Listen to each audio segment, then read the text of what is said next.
work? Okay. Okay.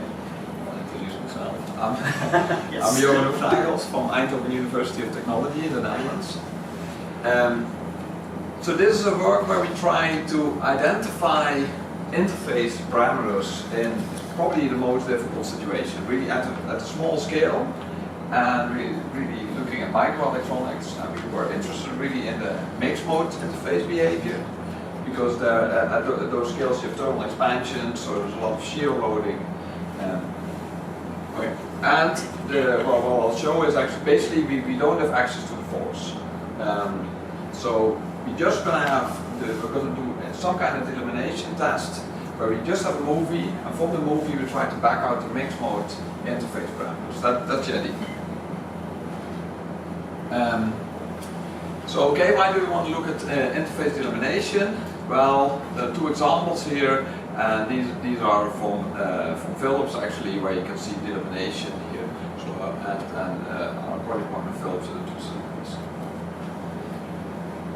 So why is it challenging? Well, the interface behavior can only be indirectly measured through the effect of the adherence, right? So this is a very big crack that already occurred, but let's say there's a crack propagating somewhere here. We cannot really directly measure the interface behavior. We can only see its effect on the material next to it. So the deformations of that material, and okay, this is like the beamer quality is not so good, but these are really at the scale of micrometers that we need to measure these kind of deformations. And from that we wanted to back out actually the interface behavior. And we'll only have these microscopic images, so no force measurement, because like we can maybe prepare a cross section like this, but this is at maybe at the scale of 100 micrometers still, that could be possible, but we cannot really load it like that, so the specimen is always going to be larger, and somehow we're going to apply a load, but that's really at the outside of the field of view. We don't know what's happening between our movie or our images and somewhere outside where we apply the load. And so we really have this restricted field of view. And with this, of course, the only way we're going to be able to back out some kind of interface behavior if we construct a model, we're going to sort of like match this model. We'll come back to that. But that also directly means that also the real boundary conditions are not, because they're not known basically. They happen somewhere outside. So the only thing that we have is basically the local boundary conditions. So it's really, we measure basically these images, and at the edges we can actually see what's happening, and we can apply that as a local boundary condition to our model. And on top of this, a clean single mode elimination test is not possible. In general, it's not possible. So even if I'll show later that when we do very clean tests like the mixed mode bending setup of Geers and Cruise designed to do very clean mixed mode tests. If you look at if you zoom in actually locally, the mixity is actually changing rapidly over the process zone. So it's basically only maybe pure shear you could actually develop a process zone that's fully pure shear, but then you cannot really back out the mixed mode behavior. Okay. So that typically there's going to be a large change of mixity over a process zone. But there's also an opportunity. So if this is the case, so we're going to have a movie, and we at different locations in the images are going to be different mode mixity. So maybe with just one test, the well chosen, we can back out the full mixed mode behavior instead of doing a series of tests on the mixed mode loading. Okay, so we wanted to make it even more complex by going into a single mixed mode test. Now, the interface behavior is, in the end, is going to be in a model. There's going to be a cohesive zone model, and in this case, we're going to use the Schmidt-Franzi traction separation law. You can recognize this is not the most difficult model for the mixed mode behavior. Actually, the Schmidt-Franzi traction separation law has a fourth parameter that tells more about the difference in opening in different directions, and we've seen before that if any of these interfaces is a polymer, then typically that parameter is 1.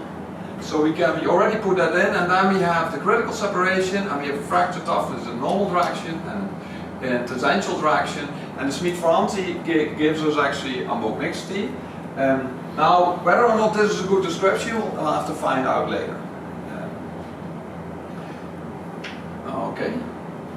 So yeah, so from a movie only, so only using these series of images. So okay, let's first start simple, not too complicated. We're going to use a model system.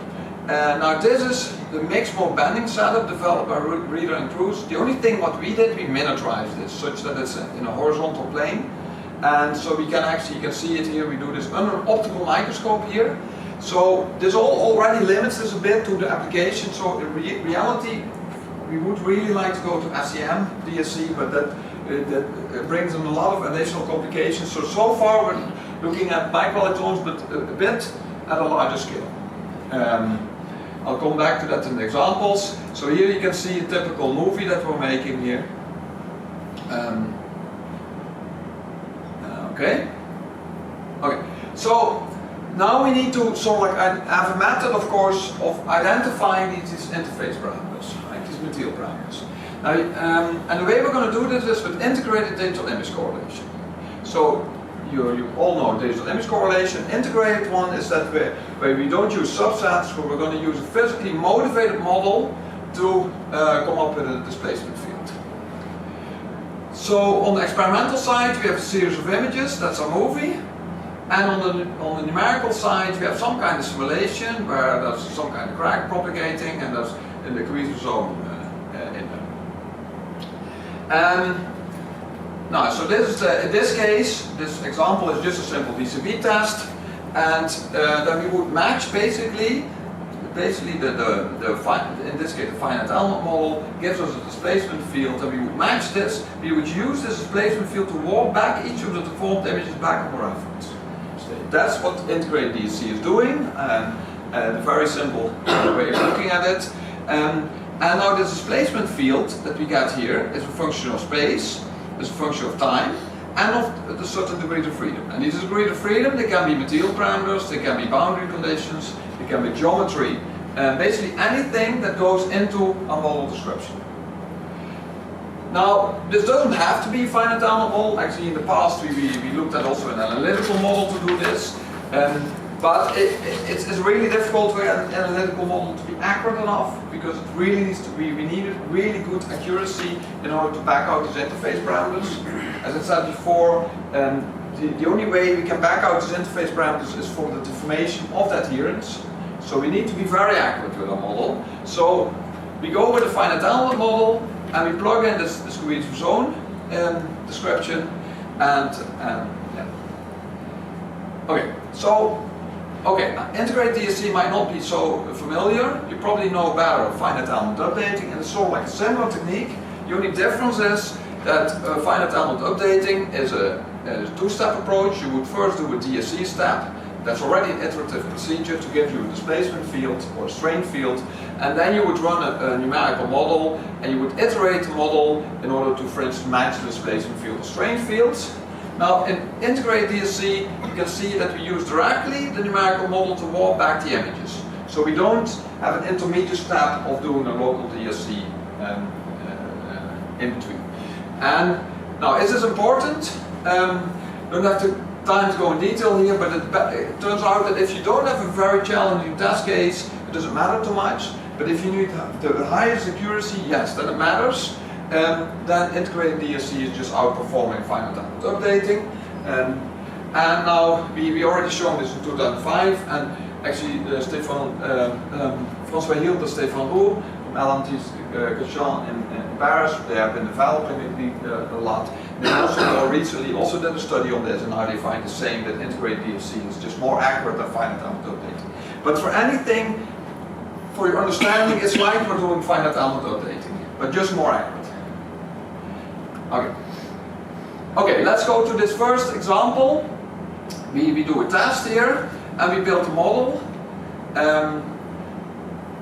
And this is actually the case, actually, if you would do this in just mode 1, but if you do a mixed mode, then in reality, of course, there are some outside forces occurring, but what we just do is we're going to say, okay, we're going to apply local boundary conditions. So there's going to be a crack running from right to left, and we just measure basically what are the displacement on these different adherents on top and bottom. So in vertical direction, horizontal direction on two sides, and then we optimize.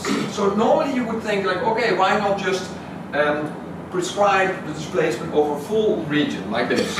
We could do this, but that actually leads to huge stresses, because tiny variations in our displacement that we get from the DSC, if you describe that as a boundary condition, leads to huge stresses.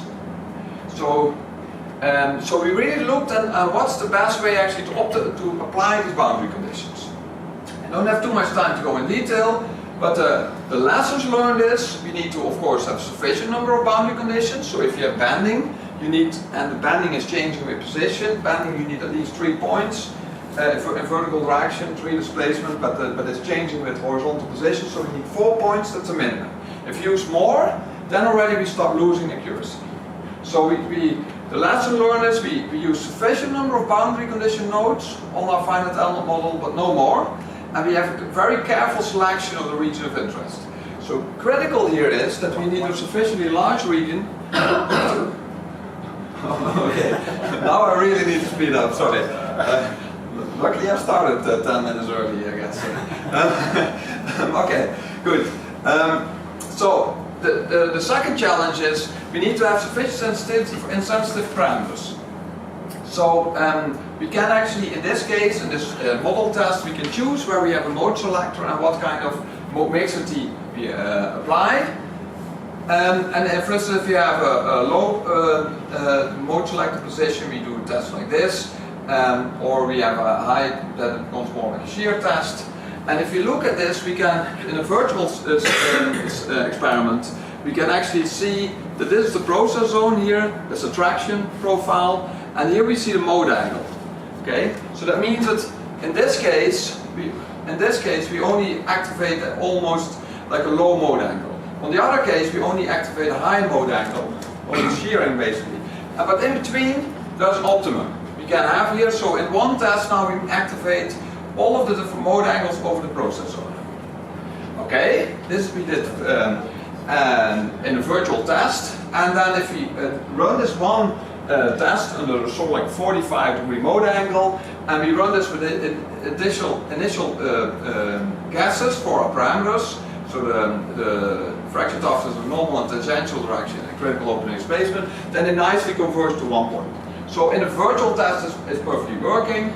Now in a real test, we took into account the real geometry of our loading setup, and then actually this kind of test works best. And we also see that we're converging nicely to the right parameters.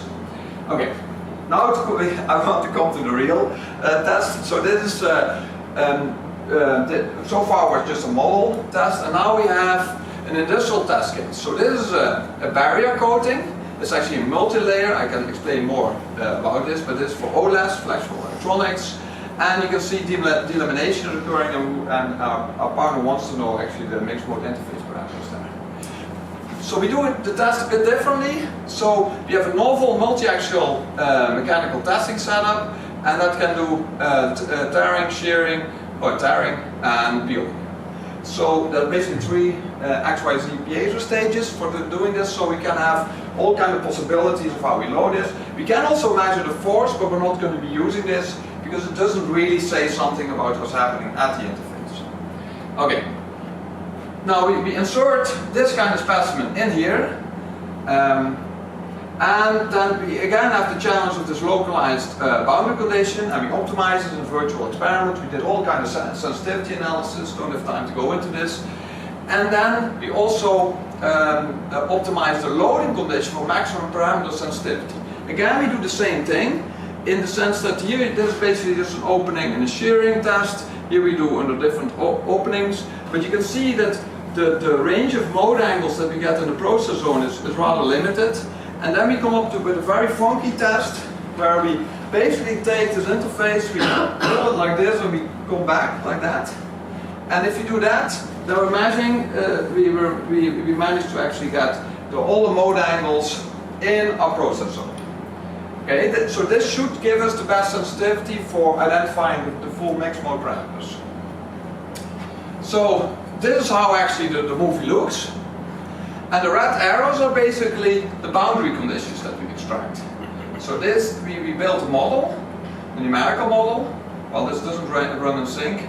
So these boundary conditions, what we apply on the bottom side, this boundary condition is what we there apply here. These are actually like 4 nodes that we apply here. And then we run this. So initially we get a high residual in our image correlation, and now our integrated DSC framework runs, and you can see it nicely converges to one value, and we get a very low residual. So this is good news. This basically tells, the low residual tells us that our interface model seems to be very accurately describing, and so we identified from this one test, we identified these 3 parameters here. And interestingly enough, what rolls out, and we didn't put anything in there, is that the fracture toughness in normal and tangential direction is the same. Now, in a completely different project, we saw this also. And this is actually not a surprise, because we're working with a polymer, and you get a formulation at a very small scale, and then it basically becomes independent of the direction, also the fracture toughness. So this is actually for us a very good confirmation that the identification that we did is accurate. And that's really related to the fact that we have this organic layer, and really at the nanometer scale we have this fibrillation process.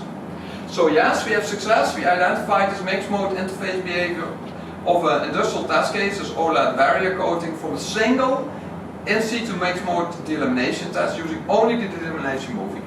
So yeah, this we were very happy with this, but it does have some limitations. So far, the specimen still had quite large geometry, I would say. So if you really want to go to regular microelectronics, then maybe you need to do SEM DSC. But also we always need, well, we not necessarily have to have like a 2-dimensional geometry, but it does work, it does help, basically. We could have a complete 3-dimensional geometry. If we know it, we could build a 3-dimensional FEM model, but probably we'll lose in accuracy there also. So there's still quite some challenges ahead, I would say, if you really wanted to develop this into a routine test to identify mixed mode interface behavior for just a movie. And with that, I want to thank you for your attention. So there must be